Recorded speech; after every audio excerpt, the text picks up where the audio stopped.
The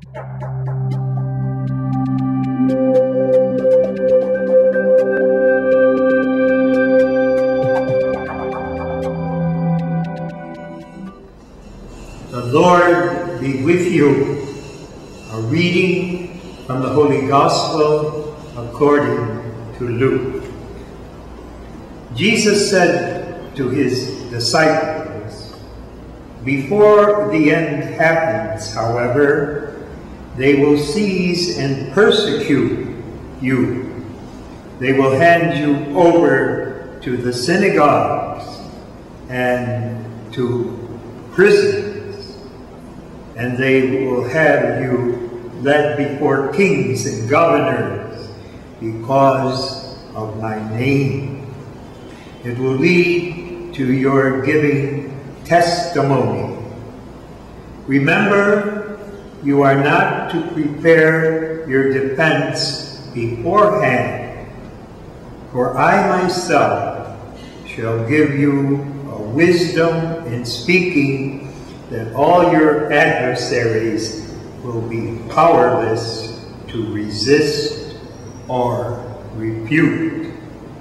You will even be handed over by parents, brothers, relatives, and friends, and they will put some of you to death. You will be hated by all because of my name. But not a hair on your head will be destroyed. By your perseverance, you will secure your lives." This is the good news of our salvation. St. Luke, in writing this account again of Jesus teaching in the temple, is not only recording a discourse of Jesus before his passion and death, he's also indirectly describing what it was to be a member of a Christian community during the first years of what we call today the apostolic, sub-apostolic church, from the years perhaps 30 or around 30 AD to around 60 or 70. And Luke was writing, as many commentators tell us, around 80 to 85 in the first century. Therefore, around 50 years after the resurrection of Jesus. And what was the history of that time? Luke himself tells us what the experience of the synagogue in the first period of the mother church in Jerusalem was. The first martyr in the history of the church after the resurrection and after the descent of the Holy Spirit was St. Stephen. Jesus himself was condemned because the Jews said he blasphemed in saying that he had a vision of the Son of Man at the side of the Father in heaven. What need, they said, do we have to have more testimony? He has blasphemed. And we know that Jesus, according to St. Luke, said, as he writhed in agony on the cross, "Father, forgive them, they do not know what they are doing." And right before he died, he said, "Father, into your hands I commend my spirit." Now in this passage where Jesus is telling that the cost of discipleship can be total, giving your life, giving up your life, even in great pain and torture. He was saying that he would be there, giving you wisdom to refute your adversaries.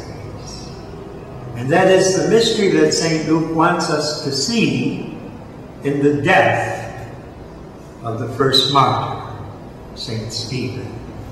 His witnessing to Christ.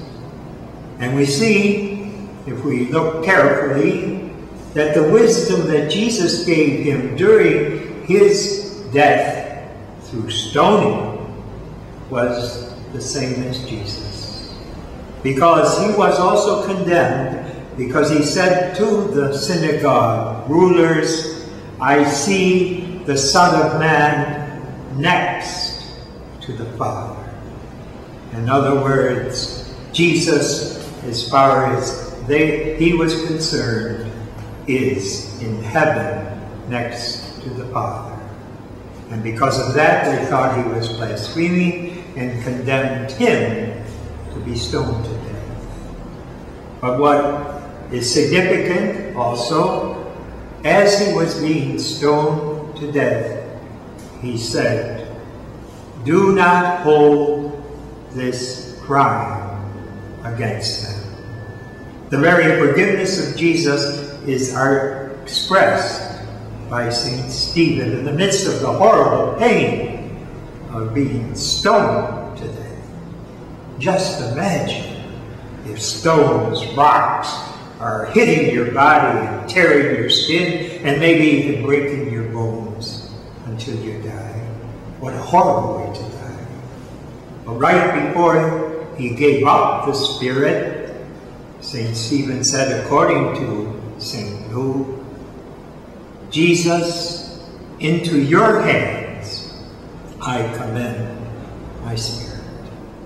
Christ commended his spirit to the Father, but Jesus, as a disciple, but Stephen, as a disciple of Jesus, member of the mystical body, commends himself to Jesus, and Jesus would commend him to the Father. And so we have here an example of what St. Luke is talking about.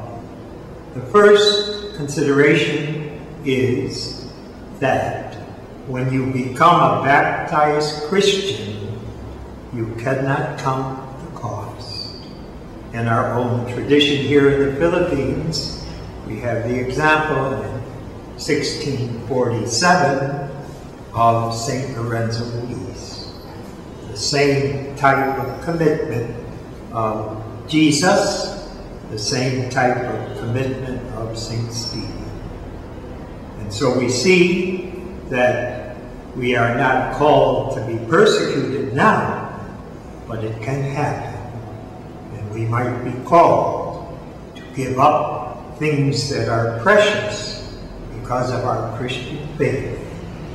Another way of putting it, that the Lord can demand for the good of the church and the good of others that we leave our comfort zone in testimony to his divinity and his real presence in our midst.